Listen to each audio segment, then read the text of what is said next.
What? I don't understand at all.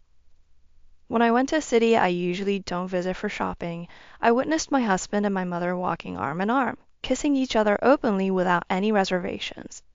I was taken aback, so I rushed over and questioned them. But they weren't sorry at all. They just confidently explained themselves. I immediately went to my parents' house, told my father about the two of them, and got a divorce. But after my father passed away, I had to meet my mother and ex-husband again. I noticed my mother wearing loose clothes and her belly sticking out when I saw her after a long time. Noticing my gaze, she laughed triumphantly. "Oh, you noticed? I'm pregnant. You've been waiting, but it seems you couldn't get pregnant." Like you, we were able to have a child quickly. Now I can finally become a father. I'm glad I divorced you. The two of them hurled insults meant to hurt me as much as possible. However, their intentions were misplaced. Unfortunately for them, I was not hurt at all. Oh, this is funny. Both of you are such fools. I held my stomach and laughed. My name is Mary, a 24-year-old office worker. My parents had me when they were very young. It was what you might call a shotgun wedding. Both of my parents were quite flashy when they were young, and my mother, Abby, met my father, Keith, when she was just 16 and still in high school. He was 4 years her senior and working in construction when they met and had me. Their love story began when my mother fell in love with my father at first sight and aggressively pursued him until he gave in and they started dating. Soon after, my mother got pregnant and they got married. Being married while still in high school was frowned upon by society, and there was strong opposition from those around them.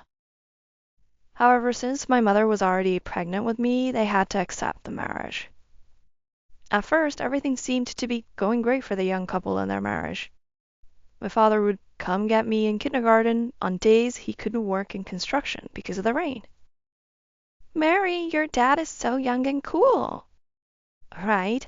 I love my dad. He's so kind." I enjoyed sharing an umbrella and talking about the day's events with my father on the way home. However, an accident happened to my father which drastically changed my mother's attitude towards him. During the dismantling of scaffolding at work, he accidentally fell and suffered severe injuries. My father got all beat up and broke a bunch of bones, so now he can't move around much. And then my mother just shut down emotionally out of nowhere. Thankfully, he survived, but he was left with physical disabilities and could no longer continue his construction work. Thanks to rehabilitation, my father was able to walk again and managed to re-employ himself through a friend at a corporation. However, he still needed long-term rehabilitation after being discharged from the hospital. Despite this, my mother refused to have anything to do with his commuting to the clinic or daily assistance, ignoring him when he fell in the hallway and couldn't move, or throwing sarcastic comments his way. "Ah, look at you, falling over. Ugh, how pathetic. Ah, marrying such a burden was a mistake. I should have looked at other men before settling down." As a child, my mother would frequently vent her frustrations about my father as if it was a habit. However, to me, it seemed like she was just bullying him, and I honestly didn't like her very much. Since my father had to reduce his work to attend hospital appointments, we were far from a wealthy family. My mother worked at night, so I spent more time during the day with my father and felt closer to him than to my mother. She probably saw that, or maybe she just never really cared for kids, but my mother pretty much ignored me and only did the basics for me. I was at least allowed to finish high school, but after graduating, my mother told me to work to help with the household finances instead of going to college. So I ended up working at a small local company. I'm sorry, Mary. It's because of my condition that you have to bear such a burden. Don't say that. I'm happy to work if it helps you, even a little. My father apologized, looking regretful as I decided to work without pursuing further education. Even though I wasn't feeling doing things my mother's way, I was going to push through for my father.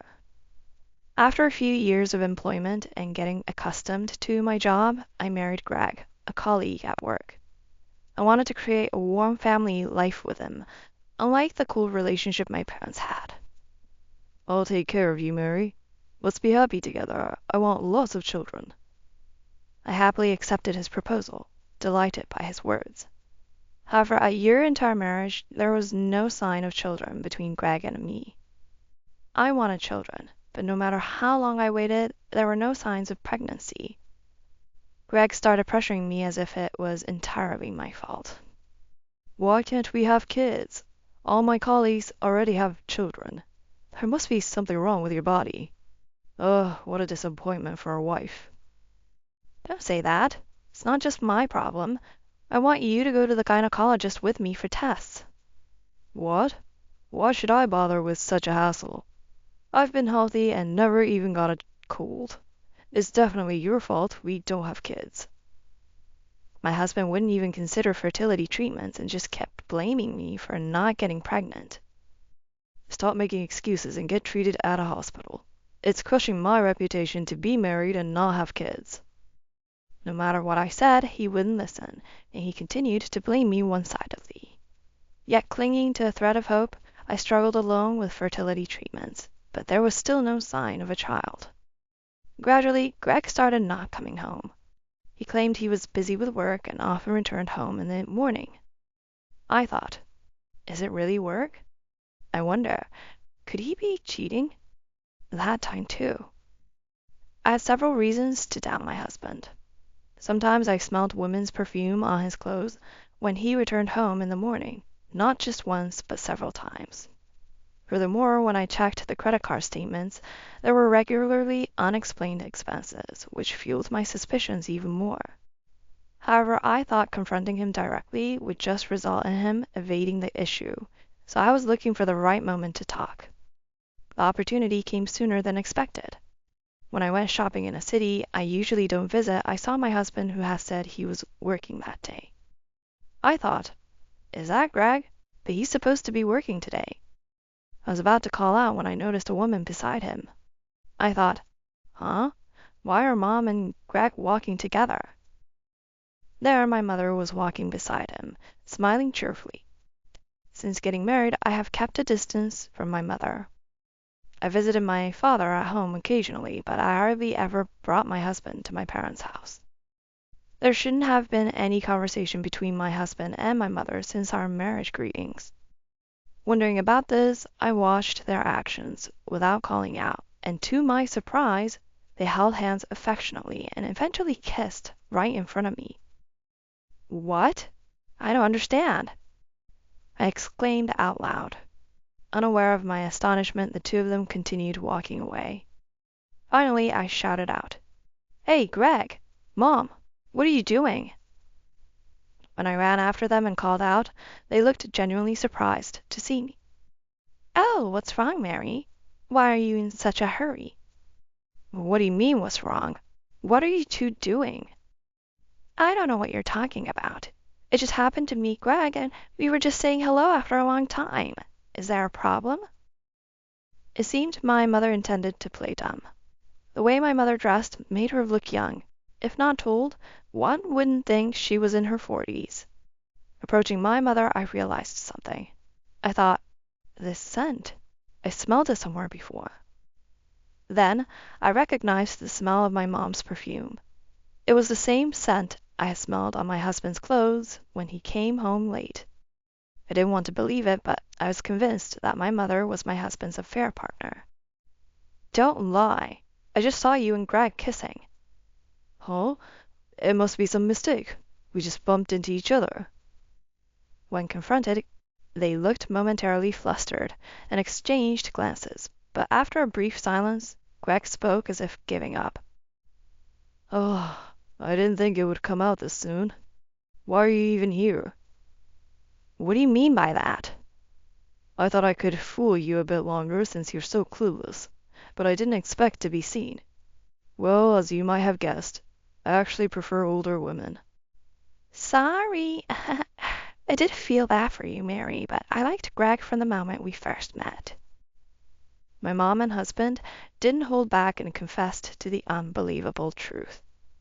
We just happened to meet one time, and as we talked over a cup of coffee, well, one thing led to another. I'm still young, and I want to experience love. Our marriage was already rocky, and the more I talked to Abby, the more I was drawn to her. I heard, Mary, that you are having trouble having kids. Greg really wants a son, and it's your fault that he can't have one. Poor thing. I can't believe it. You told my mom that? Because it's true. There must be something wrong with your body that you can't have kids.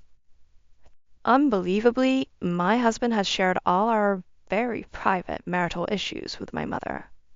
Despite my struggles with not being able to have children, and his refusal to listen to any of my consultations, my husband blamed me as if he were the victim. Anger welled up inside me, and I realized I could never continue my married life with this man. You're the worst. Do you even realize what you did? I yelled at the two of them as they nonchalantly made excuses. It can't be helped. You're a failure as a wife and as a woman, so this is what happens. What? I never even want a husband like you. I don't need you anymore. Give me a divorce. Sure. Honestly, I've been bored with you for a long time, always making excuses and not being able to have kids. It's relieving to think I can be rid of a defective wife like you. Oh, I didn't mean for this to happen, but I guess I ended up stealing your precious husband. Sorry about that. Despite not really feeling sorry, my mother offered a mere lip service apology. You realize if you tell Dad about this affair, he'll divorce you. You better be prepared. Upon hearing this, my mother's face changed, but she quickly returned to her complacent expression. There's no proof of the affair anyway. It's up to you and Greg if you want to divorce, but I'll divorce when I feel like it. Now, Greg, let's go. Prompted by my mother, the two of them left me behind and hurried away. Although clearly in an adulterous relationship, unlike Greg, my mother didn't want to divorce my father just yet. I immediately went to my parents' house and told my father about them. So I thought she needed a mother for Mary and endured it for years. But I never expected her to disregard her daughter like this. Upon hearing my report, my father grimaced as if he had bitten into a sour bug. Greg and I are getting a divorce. I can't imagine staying married after what happened. What will you do about Mom? Don't worry, I have a plan. I won't let them have their way. Later, Greg sent me a divorce paper already filled out, which I signed, and our divorce was finalized. My mother hasn't returned home since then, and it seems she eloped with Greg. Although I was upset, my father told me to let them go, and I decided to forget about my ex-husband and mother. After that, I moved out of the apartment where Greg and I lived and returned to my parents' house. My father's condition had improved significantly, and he could almost take care of himself. Ironically, my mother's total lack of assistance seemed to have helped. Though things turned out this way, I'm happy to be living with Mary again. Thanks for coming home. I have been enjoying a brief period of peace with my father, but that life did not last long. Father caught pneumonia that was going around, and suddenly he was on the brink of death. Mary, I've made you endure so much up until now, and I'm truly sorry. From now on, live as you wish. As he was about to pass away, within his fading consciousness, he gripped my hand tightly and said that. With tears in my eyes, I nodded. Despite the efforts to treat him, my father's condition rapidly worsened, and he passed away. I thought, Dad, I can't believe you passed away so suddenly. I wish I had been there more to take care of you. As I was preparing for my father's funeral, an unexpected person visited our home. A long time no see. I heard he died. My mother and my ex-husband, Greg, were at the door. Wearing unpleasant smiles, they boldly walked into the house. What do you want now? Leave. What? Who do you think you are? He was my husband. Isn't it natural for a wife to come running when her husband dies? How can you say that after you eloped and cut off all contact for years? Whatever. Say what you want. But no matter how much you scream, I was his wife. That means I have a right to his assets. He had insurance, didn't he? Ugh, I'm appalled. So that's why you didn't divorce Dad? After retiring from his construction job due to an injury, my father worked diligently in a company and had reached a considerable position before he passed away. Even though he didn't go to school, I bet it was all the hard work he put in as a craftsman that made him tough. He had many colleagues who admired his caring nature. It was worth not divorcing him. Now let's talk about dividing his assets. He wasn't materialistic, so I know he must have saved a lot. Saying this, my mother approached me aggressively. Looking at her, I noticed something. My mother was wearing baggy clothes. You could totally tell that her belly was big. When she noticed my gaze, she laughed triumphantly. Oh, you noticed? Yes, I'm carrying Greg's child. Seems you could manage to do that, Mary. I'll bear the child instead of you. Like you, we were able to have a child quickly. Now I can finally become a father. I'm glad I divorced you. The two of them hurled the most hurtful insults they could. However, their plans were to be thwarted. Unfortunately for them, I was not affected at all. Oh, this is funny. Both of you are such fools. I held my stomach and laughed. Seeing this, they looked at me bewildered. What's so funny? Because it's just ridiculous. But hey, this might be hard to say, but are you sure that child is really yours? At my words, Greg seemed offended and asked back, Huh? But my mother's demeanor suddenly shifted. Her eyes darted around, visibly shaken. Yet Greg seemed oblivious to her discomfort. She's pregnant with my child, no doubt. Don't say nonsense just because you're bitter. Yes, that's right. Stop being so sore. Huh. Well, seeing this will clear things up. I stepped away and grabbed a document I had kept, presenting it before them. What's this all of a sudden? Huh? What? What's so shocking about it? It must be nothing. Huh? What does this mean? Both were stunned as they read the contents of the document. It was a report from a detective agency summarizing my mother's affairs. After she eloped with Greg, I happened to see her in town by chance. However, she wasn't with Greg, but with a completely unknown young man. Following them discreetly, they entered a hotel. I thought, what does this mean? Could it be that Mom is... I consulted with my father before his death and decided to investigate my mother's conduct, thinking it might prove useful someday. The detective's investigation confirmed that my mother was indeed involved with a man other than Greg. Greg, reading the document desperately, saw detailed information about my mother and her lover. After finishing the report, Greg glared at my mother beside him. What is this? Were you deceiving me? That's not true at all. Mary is lying. This child in my belly is yours, for sure. While my mother was flustered, she insisted that the child was definitely Greg's. Who are you going to believe, this child and me, or her? Well, that's right. She couldn't have kids herself, so she's framing her own mother. What a terrible woman. Greg was persuaded by my mother and seemed to regain his composure. Deciding the report was a lie, he began blaming me, ignoring their own issues.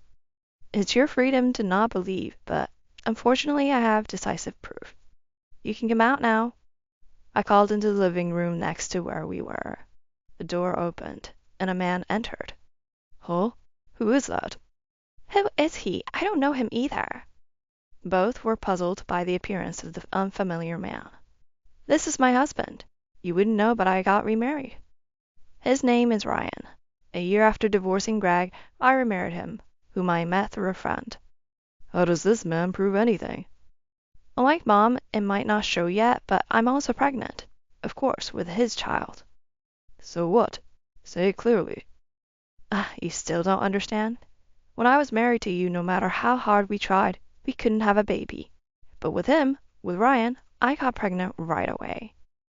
Greg seemed to realize the implication of my words and widened his eyes in shock. You didn't want to deal with the hassle of going to the hospital, but I did get tested and found out that there was nothing wrong with my fertility. That means the problem was with you. That's not true. But it's strange, isn't it? Despite being supposedly hard for you to have children, my mother is pregnant. Are you sure it's really your child?" As I questioned him, Greg couldn't argue and instead glared at Abby beside him. "Hey, tell the truth." "Ah, fine, you win." "Oh, you admitted it pretty quickly. I thought you would try to deceive us more."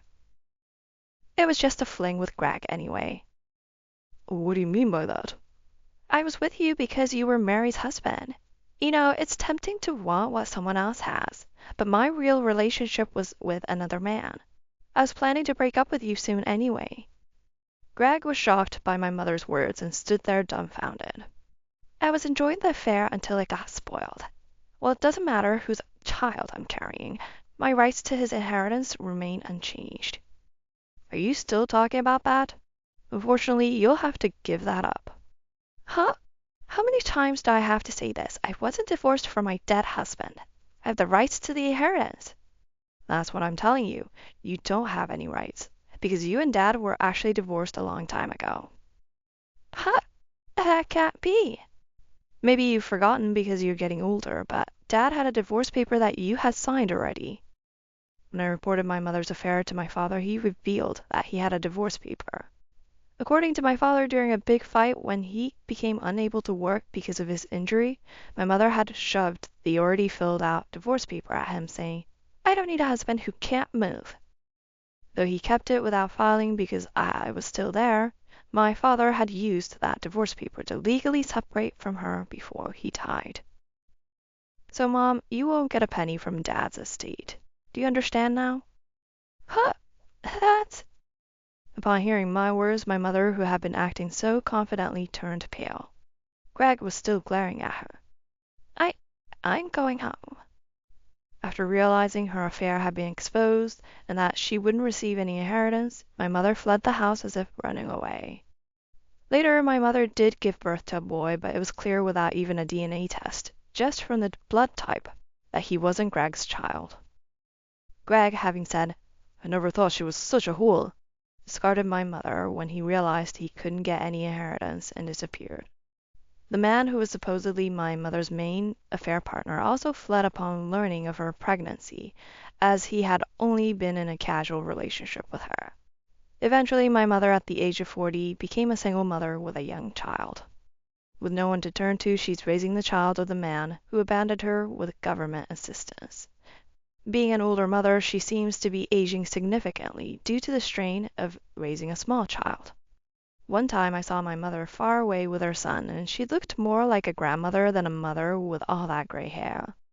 Meanwhile, I gave birth to a healthy girl, and now our family of 3 lives happily. Thinking about it, the child my mother had is my brother, and he will be in the same school year as my daughter, which is quite complicated. We plan to visit my father's grave together on the anniversary of his death. Though the betrayal of my ex-husband and mother was painful, it also led me to find an invaluable family. He must be watching over us from heaven, don't you think? My Father in heaven must be happy about the birth of his granddaughter. With the love he gave us, I vow to keep walking closely with my family.